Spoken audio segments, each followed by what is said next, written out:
I am Loki of Asgard, and I am Hey, everyone, today I'm going to break down the ending of the final episode of Loki Season 2 and explain what really happened at the end when we saw Loki sitting on the throne. My goodness, what an incredible episode that was. This was by far the greatest ending I've seen in a Marvel project. This is what I call Marvel at its peak. The episodes kept on getting better every week. Loki right now is probably the best written character in the entire MCU. So without wasting any of your time, let's begin the video. The episode opens with the Loki time slipping to the TVA, just moments before Victor Timely dies.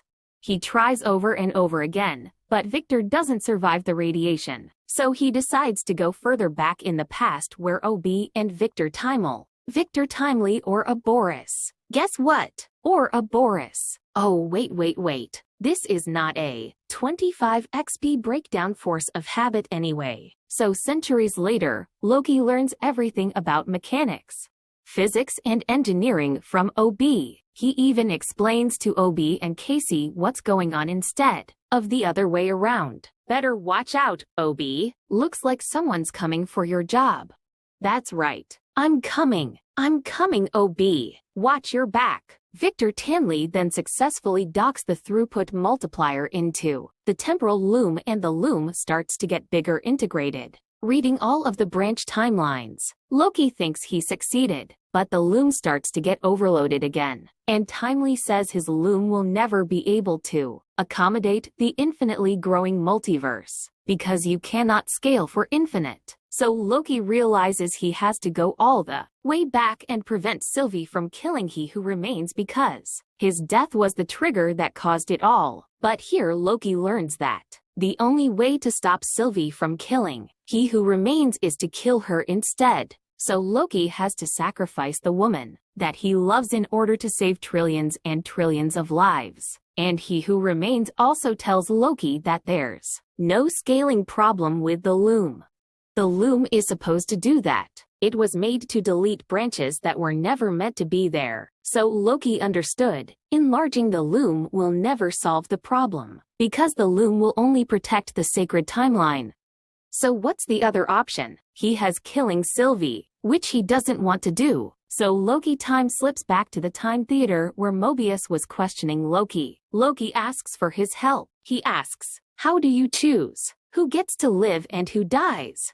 And here Mobius inspires him with a story from his own life, and says there is no comfort in life, you just choose your burden. Hearing this, Loki comes back to Sylvie and tells her that in order to save the timeline, he has to kill her. So at this point, Loki was kind of ready to kill Sylvie and live the rest of his life with this burden, but he just can't bring himself to do it. So he asks Sylvie what should he do, and this is Sylvie's response. "You're replacing one nightmare with another. I've lived through enough of them to know that sometimes it's okay to destroy something." Hearing these two things from Sylvie, Loki realizes he has a third option, which is destroying the loom and replacing it with something better. And that's exactly what Loki does. He destroys the temporal loom, and literally holds the entire multiverse together. Now let me explain what exactly happened here and what it means for the future of Loki and the entire multiverse as a whole. As you can see here, when Loki destroyed the temporal, the branches died immediately, but as soon as he holds the branches in his hand and enchants it with his powers, the branches come to life again. But once he lets go of it, the branch dies. Ha! So Loki realized that in order to create the branches and ensure the proper flow of time, Loki would always have to hold on to the branches, because if he lets go of it, they die. And the moment Loki opened the portal to the end of time, that's the moment he made the decisive choice to sacrifice his existence, holding the multiverse together, even if it meant never uniting with his friends. Loki was grabbing timelines after timelines. He looked up and saw a chair at the top of his jagged fragment, and when he was going up, noticed this gold liquid. Like things were also climbing up.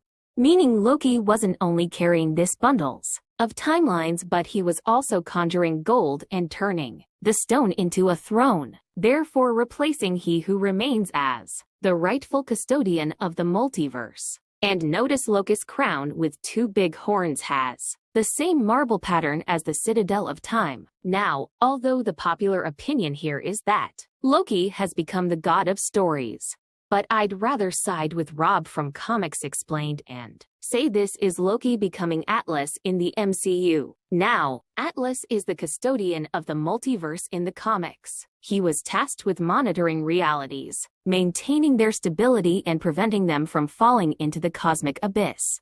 A role perfectly mirrored in Loki's actions. And unlike the god of stories, Atlas's responsibility involves not creating, but sustaining and revitalizing timelines, aligning more closely with Loki's current role. So in my opinion, just like Rob said, Loki has essentially become the MCU version of Atlas. And when Loki was walking down the gangway and the radiation consumed his clothes, notice Loki had summoned himself a dark green cape.